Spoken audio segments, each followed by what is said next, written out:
vocês estão, hein? Eu tô bem, tô com muita saudade de vocês. Eu espero que vocês tenham lido bastante, se divertido bastante, né?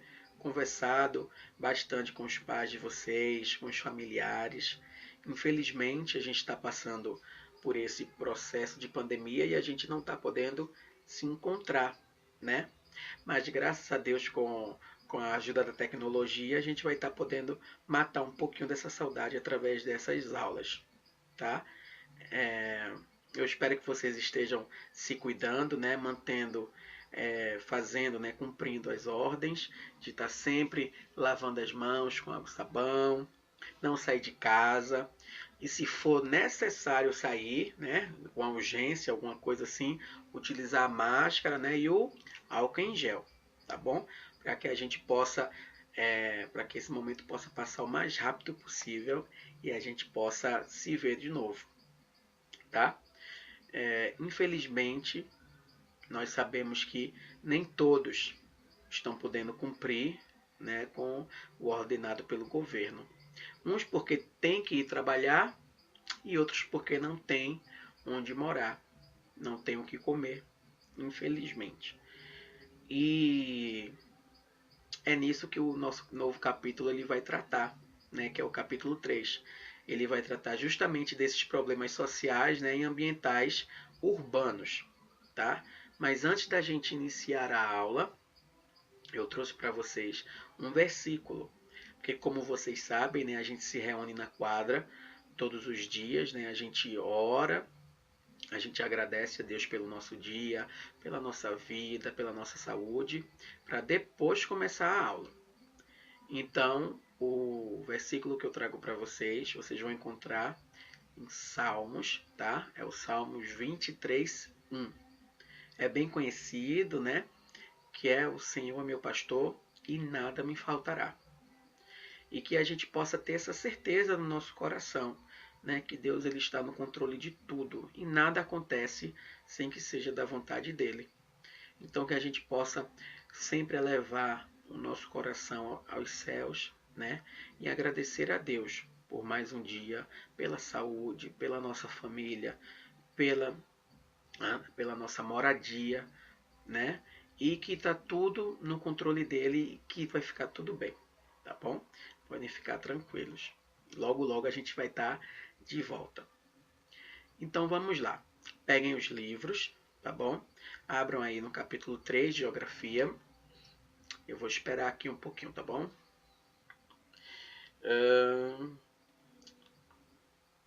Pronto. Acho que já deu tempo, né, de todo mundo pegar. Então, vamos para a aula. Eu trouxe para vocês alguns slides, né, para facilitar tanto para mim quanto para você, tá bom? Então vamos lá. Capítulo 3. Problemas sociais e ambientais urbanos. Nesse primeiro momento, a gente vai frisar mais na relação dos problemas sociais, tá bom? Então vamos lá. O que nós veremos na aula de hoje? Nós veremos sobre as desigualdades sociais, a exclusão social e espacial, as causas da exclusão, a favela, né, a relação entre favela, comunidade e periferia, problemas sociais, e nós vamos ver também especificamente, né, a respeito da violência.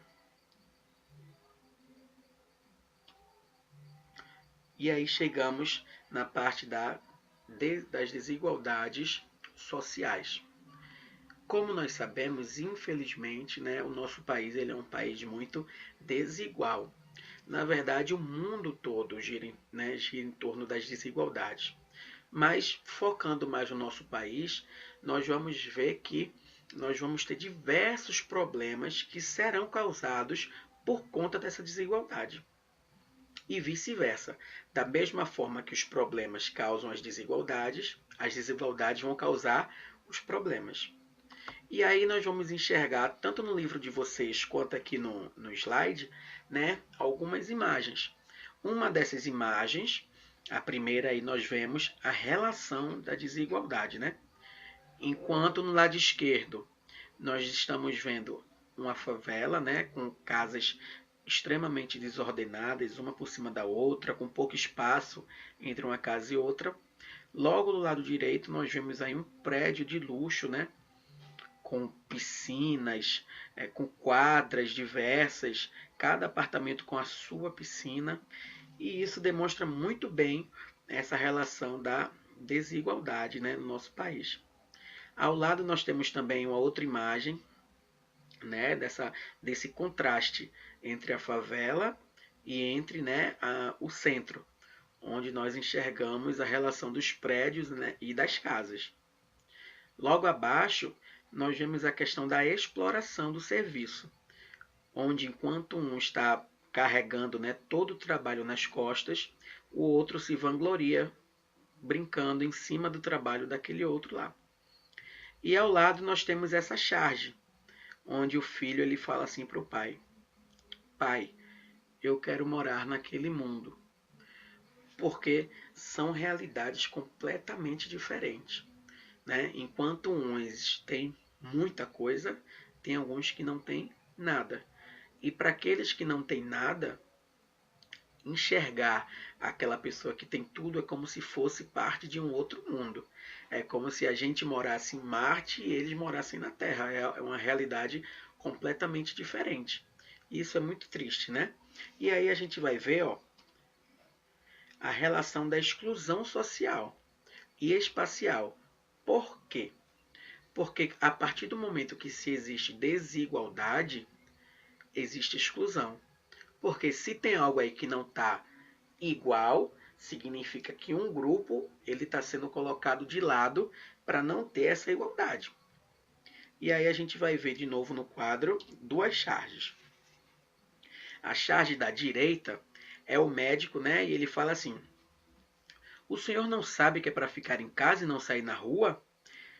E aí o rapaz, né, responde para ele: mas eu estou em casa. Nós vemos, né, que claramente é um morador de rua e ele fala que a casa dele é a rua.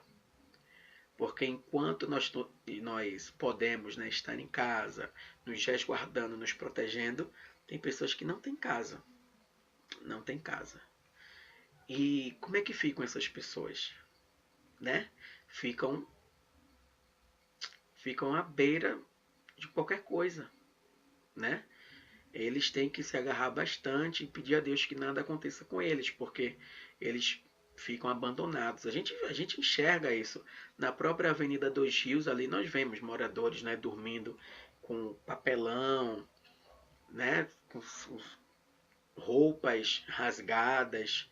Né, eles estão ali completamente marginalizados, ou seja, eles estão à margem da sociedade, eles estão escanteados, eles estão excluídos.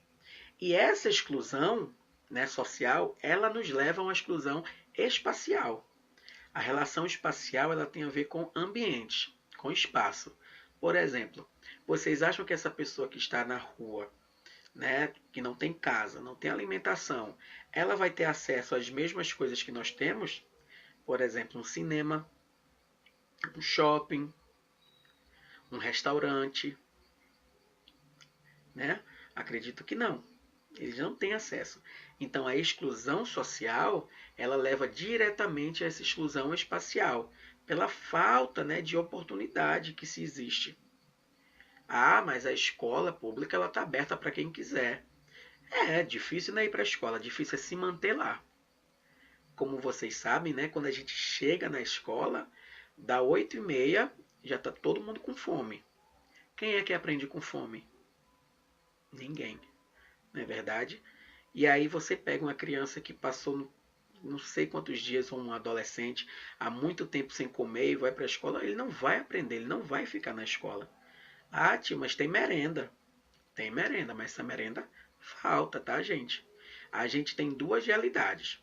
Tem escolas públicas que recebem a merenda e é extremamente de qualidade, e também nós vamos ter aquelas escolas extremamente com situações, né, extremas, de telhado rachado, pingando água com goteiras, né, na sala, professores que faltam, enfim, nós vamos ter vários motivos, inclusive a própria violência na sala de aula.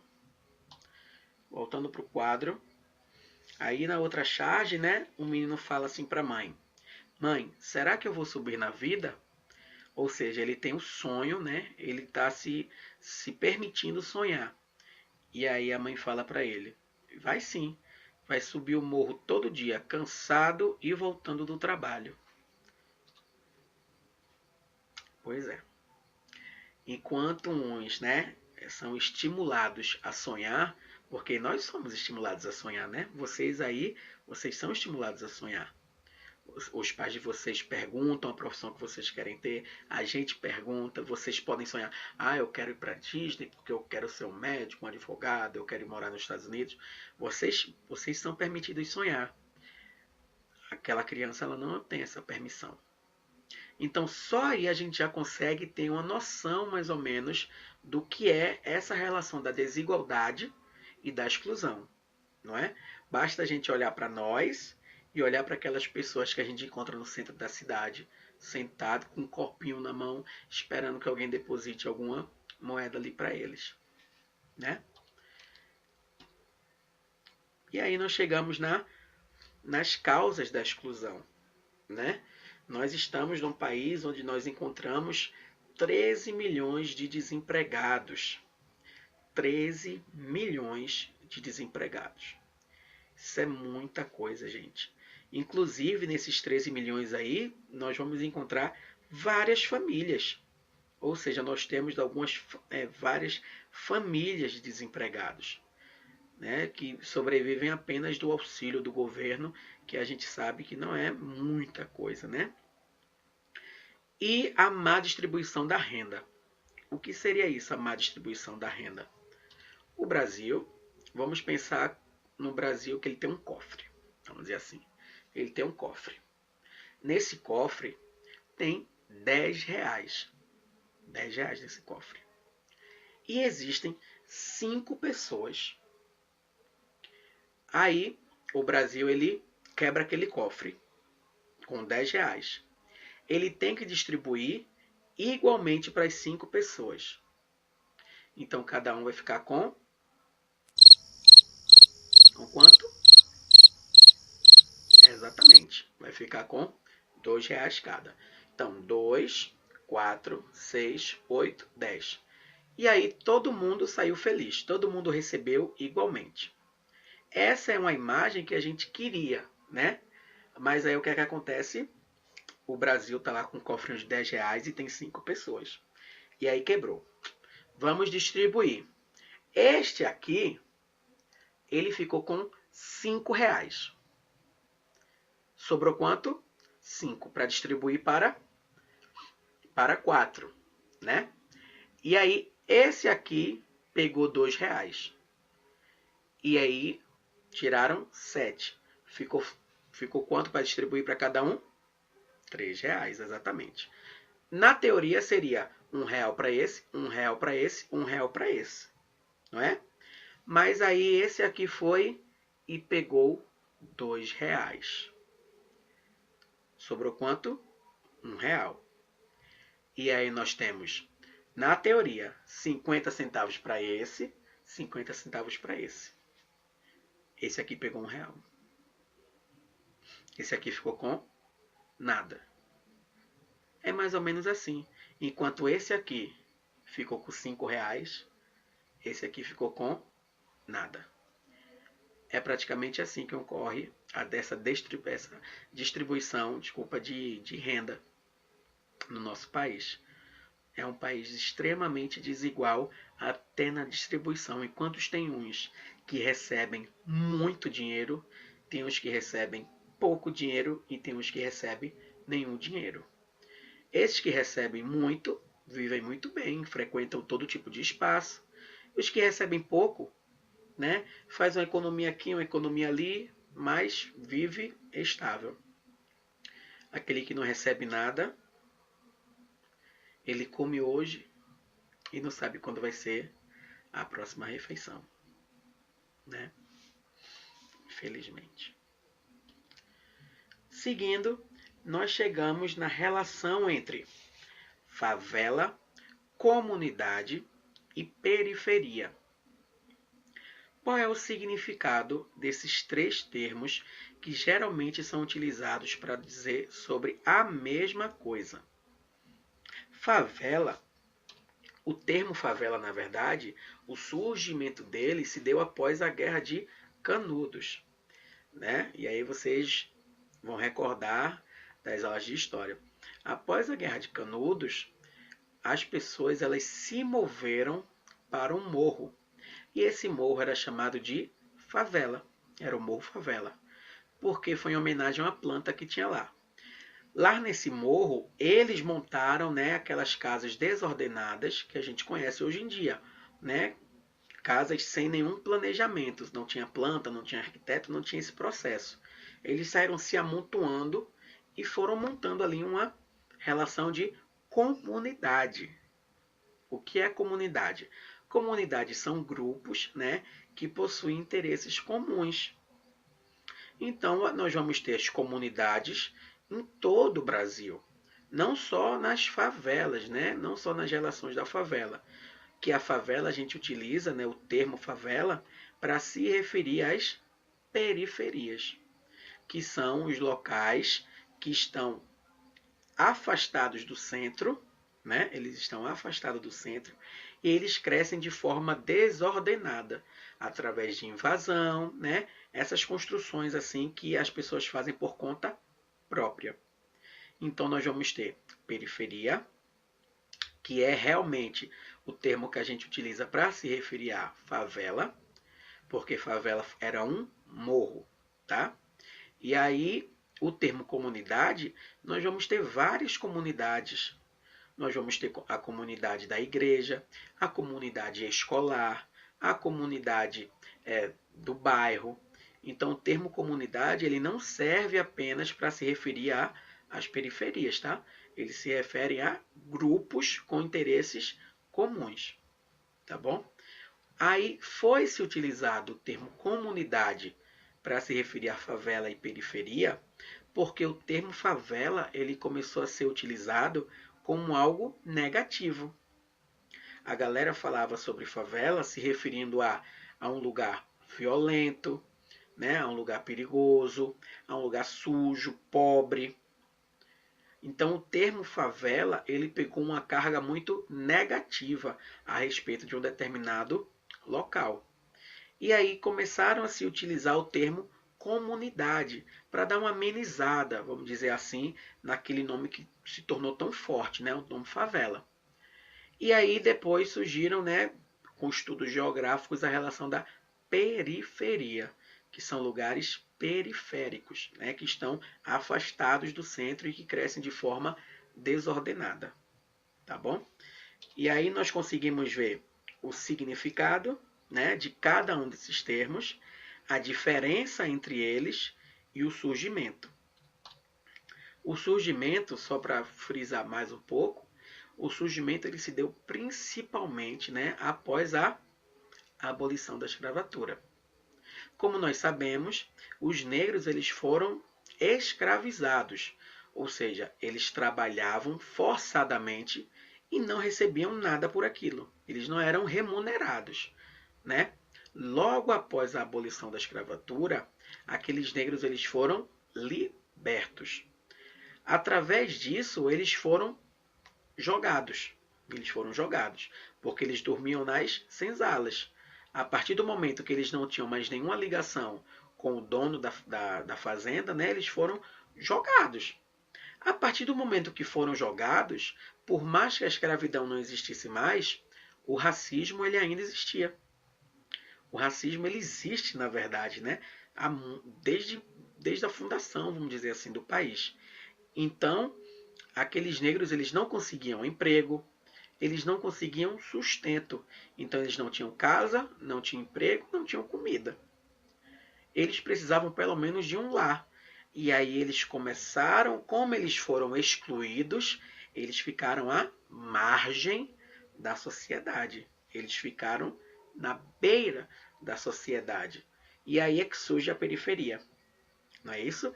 Um lugar afastado do centro que cresce de maneira desordenada. Eles começaram a construir as casas deles. Isso aconteceu no Rio de Janeiro, isso aconteceu em Pernambuco, isso aconteceu em São Paulo. Isso foi acontecendo no Brasil. E aí foram surgindo aqueles amontoados de casa que deram origem, né, às periferias que a gente conhece hoje. E tudo isso foi causado, né, por uma carga histórica que trouxe sempre essa exclusão social e espacial que a gente viu anteriormente. Essas pessoas, quanto mais afastadas do centro, pior vai ser para elas se locomover até lá. Muitas vezes não tem transporte.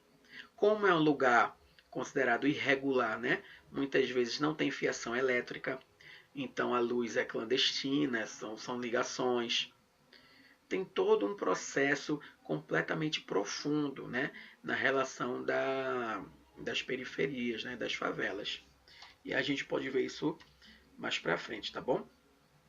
E com essa desigualdade, com essa exclusão, com todo esse processo, surgem os problemas sociais, né? E aí nós vamos encontrar o tráfico de drogas, a dificuldade de locomoção, né?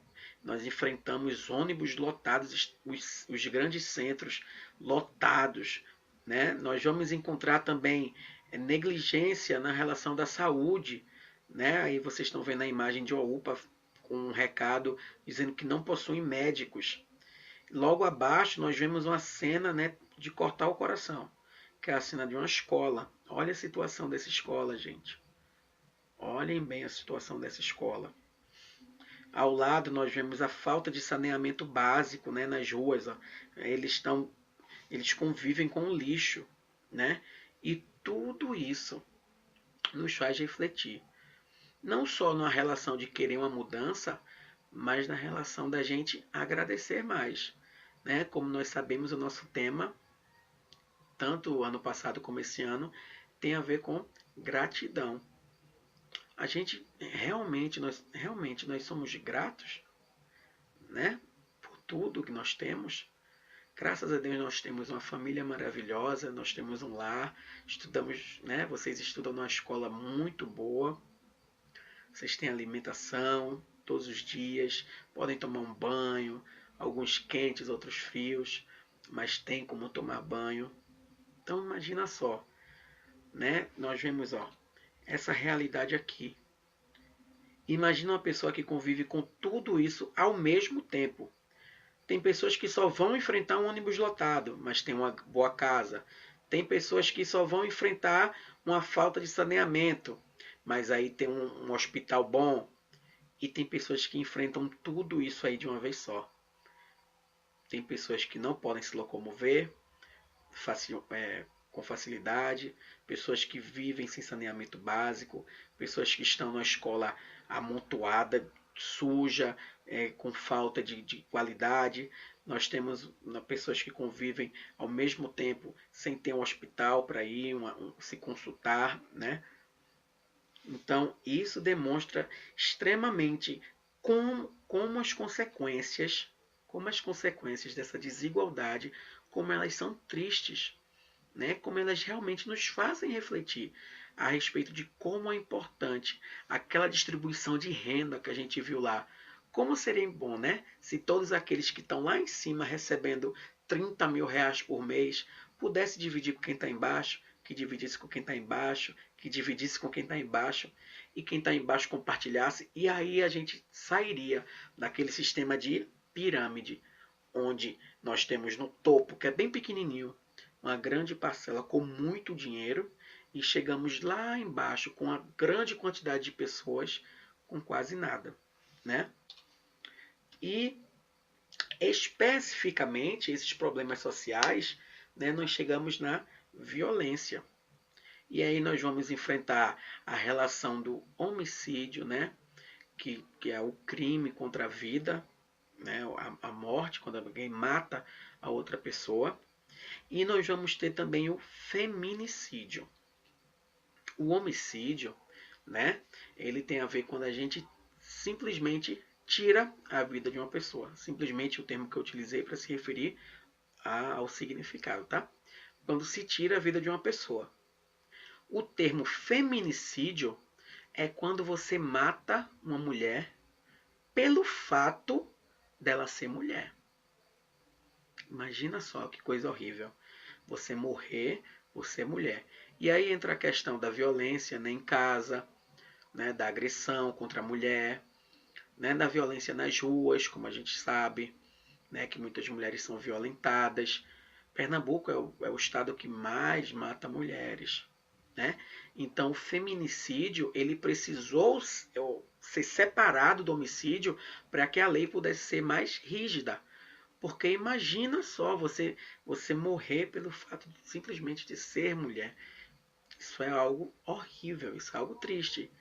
Então, assim, que a gente possa se conscientizar, vocês como crianças ainda, né, da relação, a importância de se respeitar, né, uma mulher, de valorizar uma mulher, né, e que nunca, jamais se deve violentar, se deve agredir, se deve bater numa mulher, tá bom? Que vocês tenham isso na cabeça de vocês para sempre. Que mulher não se bate, mulher não se violenta, não se grita, porque o grito também é um tipo de violência, tá bom? Pegar no braço com força, nada disso a gente pode fazer, tá ok? Com pessoa nenhuma. Mas como tem a relação, como as mulheres são as que mais sofrem com essa questão da violência, então eu estou falando específico em relação a elas, tá? E nós temos também a questão do racismo, né? Que é muito grande. A relação do racismo, ela vai muito além de um xingamento, tá? A relação do racismo é uma relação de poder, né? Nós sabemos que, infelizmente, muitos negros são mortos, né? Nas ruas, são tratados como marginais, né? Isso é algo muito triste. Então, racismo também é crime, né? Racismo é crime. Então, um xingamento, uma ofensa, uma violência, um assassinato, né? Simplesmente por questões de raça, por questões de cor, é racismo. E isso também não pode. E a gente tem que evitar principalmente na escola, tá bom? A gente tem que respeitar, porque a gente viu a história, a gente viu quantos negros sofreram, né, nas mãos dos antepassados. Nós vimos isso, nós aprendemos a escravidão, como foi torturante aquele processo de escravidão. Então que a gente repense nossas atitudes, as palavras que nós utilizamos, né, para que a gente não ofenda o outro, não maltrate o outro e que a gente aprenda com a história para que a gente não repita mais na frente, tá bom? E aí chegamos também na questão dos assaltos e furtos, né? A diferença entre assalto e furto é porque o assalto ele é feito, né? Você rende a pessoa e manda ela passar para você. Você toma as coisas dela, ela tendo consciência. O furto não. O furto geralmente ele ocorre sem que a pessoa perceba. Então, pessoal, eu espero que vocês tenham gostado. Essa foi mais uma aula. Vão ser passadas algumas atividades para vocês responderem, tá bom? Tanto no livro, tanto também pode ir uma ficha para vocês responderem, tá legal? Eu espero que vocês tenham gostado da aula, tenham curtido bastante e que vocês tenham aprendido. Tô com muita saudade de vocês, tá bom? Fiquem com Deus, se protejam. Tchau, até a próxima.